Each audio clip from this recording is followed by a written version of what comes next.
Welcome again. Now let's start from where we left in the previous lecture. We were trying to see what are the different details which we get when we compile a smart contract. So let's compile this again. Just now, as soon as we compile, in the previous lecture I was trying to click on this blue bar to get the details. The reason being is remix ID is still a testing ID and a lot of more contribution is being done in remix ID daily. It keeps on changing, the atmosphere keep on changing, the environment keep on changing. We get different type of look in remix very quickly. Means it is a very versatile environment. It changes, but the basic thing remains the same. New features are added to it in a very rapid way. Now to get the details we have to click on compilation details, which is given over here at the down.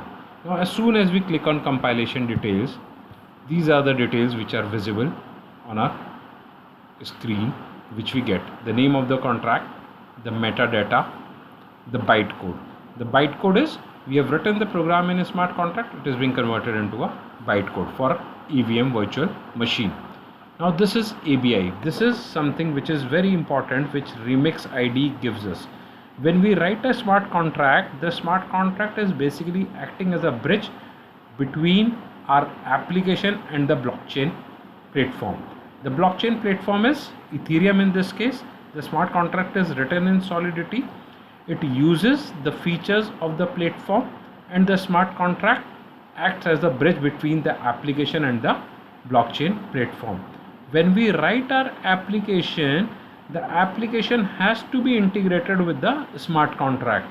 To integrate the application with the smart contract, this application binary interface is required. So this application binary interface is basically an interface between the smart contract and the application. Another thing which this remix ID gives us is Web3 deploy. When we deploy our application, which we have written in JavaScript, so this JavaScript code is given to us automatically. We need this JavaScript code to deploy our application so that we can get a GUI. So these two information, Web3 deploy and ABI, is used by the application, which is used to link the smart contract with the blockchain.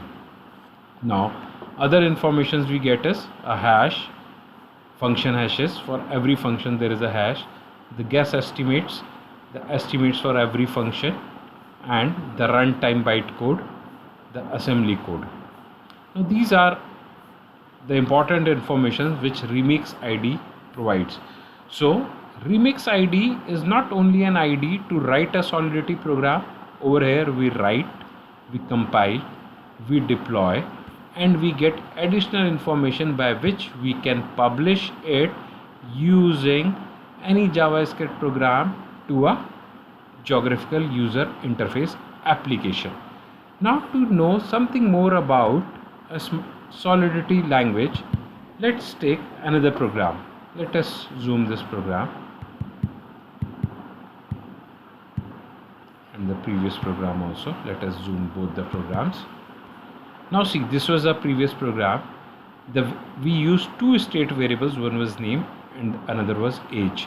Both were private. We have done a small change in it. What we have done is we have now made this variable public. Now by doing this small change, by making it public, what difference does it make? Let's see to it.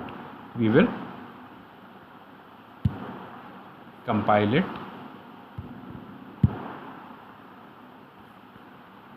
deploy it.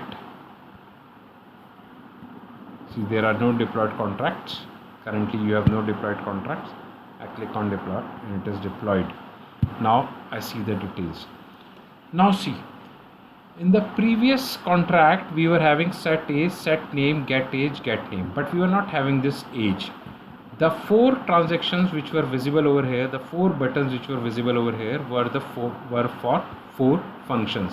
Now what has happened is, as soon as I make a state variable public, by default the compiler gives us the getter for this variable outside.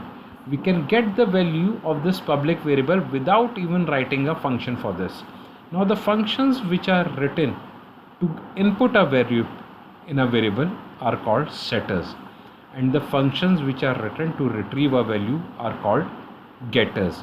For public variables we do not require any getter. Let's check this. Suppose I give a value 10 to age. As soon as I will click on age, it will give a value 10. Even if I click on the function, it will give 10. So what is required is, if we make a variable public, it is accessible outside the contract without using a function. We can access it. Therefore, it is not recommended generally to make a variable public. Now, I hope by undergoing these two lectures, you can easily deploy a smart contract using Remix ID. Definitely you require a smart contract to write. So for it, you have to learn Solidity. I will try to post more videos where you can learn Solidity. Thank you.